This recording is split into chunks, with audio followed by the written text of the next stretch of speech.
This is a sealed deck of, well, maybe the game. It's Pirates of the Caribbean at World's End. Just picked this up for like $1 at the garage sale. Took quite a while to sell, but I did get $14 for it.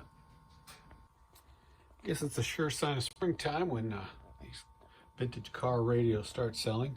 This is a radio and 8-track player. And I didn't do anything to it as far as try and restore it. I just got too many other things going on. And so I just put this up for, let's see, $30. And it took a couple of months to sell.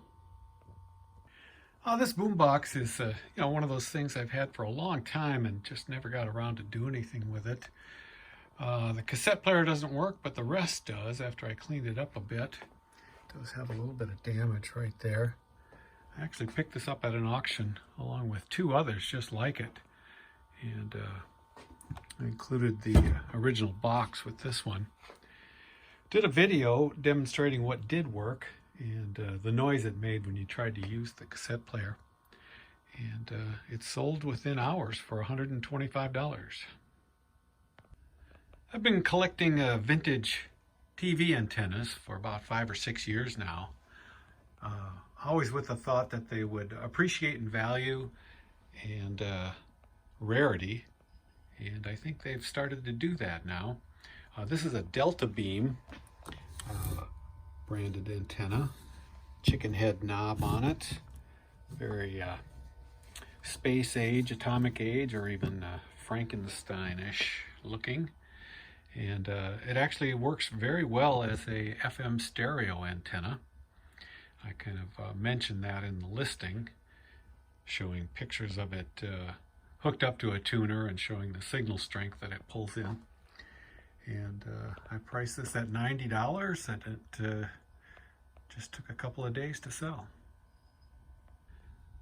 These are shades off a tension pole lamp. The lamp is, the whole lamp is needed restoration, needed all new sockets and switches, and the pole wasn't in the greatest shape, really needed painting. I've got plans for that pole along with another one to make a tension pole shelf. So I put these shades up for sale, and as with most things, I'm a little unconventional. I sold them separately. A lot of people will sell these in pairs or all 3 at one time for one price, and they just don't get the kind of money. Plus, my thinking is people just need to replace one, but that thinking proved wrong in this case. Somebody needed all 3 and bought all 3 for $18 a piece. So this was a nice sale of $54. This is a Seth Thomas Starburst clock. I've got it taken apart. It's one of the few Starburst clocks that lends itself to less expensive and easier shipping for me, as these wands come apart.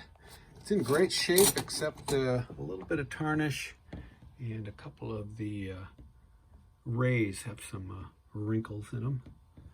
But it sure looks nice, and it sold for $300.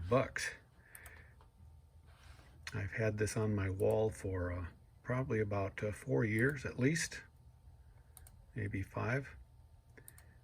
And finally decided to put it up for sale. It's got an original movement with it uses a C-cell battery.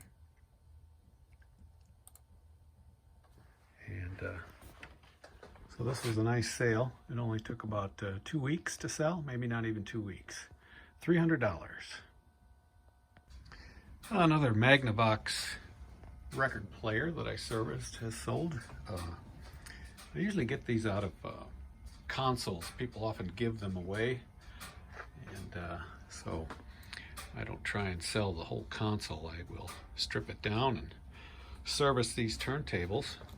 And this is a Magnavox Micro Matic.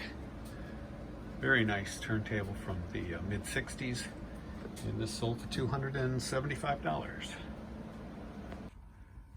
This is a lot of blank 8-track tapes, the last of my Scotch 45s, and these are 40-minute Learjet blank tapes, all sealed.